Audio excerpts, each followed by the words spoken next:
Next day, the message came in the dark. A sharp knock at the chamber door. Evren opened it to find a single scroll on the floor, bound in black ribbon. No guards in sight. He brought it to the table and broke the seal. The wax bore Kael's personal crest clean, minimal, the phoenix in profile instead of flight. Inside, just one line. Dawn in the south courtyard. Dress accordingly. No reason and no explanation. Evren read it twice, then once more. He considered ignoring it. He had ignored invitations before, missed dinners, postponed councils. Kael never forced his hand. But this was different. This wasn't politics. This was something else. Before dawn, he dressed in the plainest clothes. He had loose dark trousers, sleeveless tunic, soft-soled boots. Maybe he wants to impress someone. A chill clung to the morning air as he stepped into the open halls. The sun hadn't risen yet, but the eastern sky glowed faintly, blue giving way to pale gold. When he reached the south courtyard, it was empty. Kael stood in the center. He wasn't dressed like an emperor. He wore black trousers and a sleeveless shirt. His arms were bare, scarred. A simple sword belt hung from his hip, and beside him a wooden rack held an assortment of practice weapons. Kael turned when Evren approached. "You came," he said. "You summoned," Evren replied. Kael gestured to the rack. "Choose." Evren looked at the weapons: swords, staffs, curved knives, training gauntlets. He reached for the twin daggers. Light, fast, familiar. Kael smiled, not kindly, not cruelly. He is just pleased. Then he drew his own weapon. A single short blade, balanced, efficient. He stepped into the sand and waited. Evren joined him. They didn't speak again. The courtyard was surrounded on three sides by stone walls open to the sky above. The sand beneath their feet was clean, freshly raked, nothing to trip on, nowhere to hide. Evren twirled one of the daggers in his hand. The weight was good, light enough to move fast, heavy enough to hurt.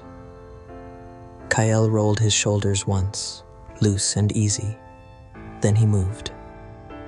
No warning, just a sudden shift forward, blade in hand. Evren sidestepped on instinct, steel flashing as he parried the first strike. Wood against wood. It echoed. Kael didn't slow. The second strike came faster, lower. Evren caught it with his left dagger, spun, and countered high. Kael blocked. They stepped back. Their eyes met. Evren's breath was calm, controlled. Kael raised one brow barely. Round two. Evren attacked this time. He moved low, quick, slicing for Kael's ribs. Kael turned with it, caught the motion, and twisted his blade down. Their arms locked. Evren pivoted out, reversed the grip of one dagger, and slashed upward.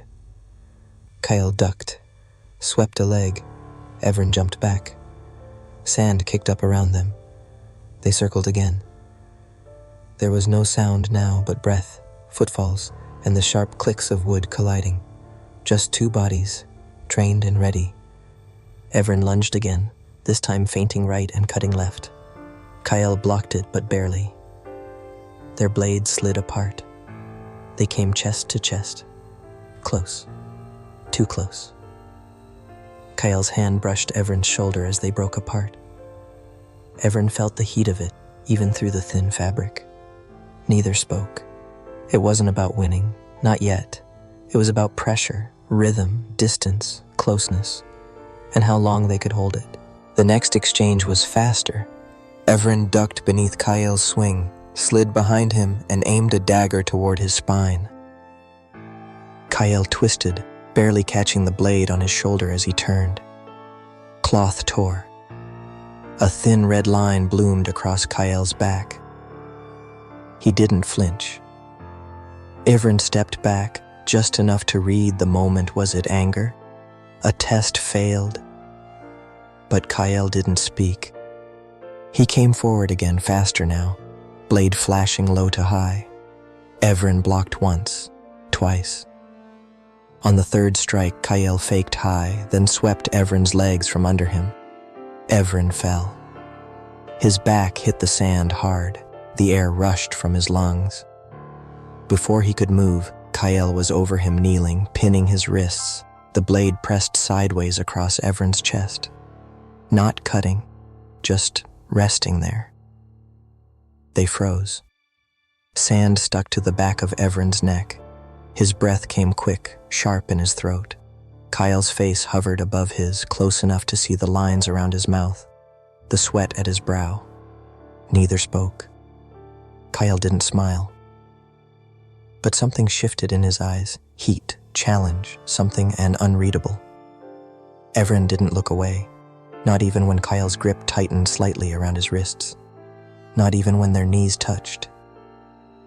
Their bodies were still locked in the rhythm of the fight, but the fight had changed, and now the silence said more than any sword ever could.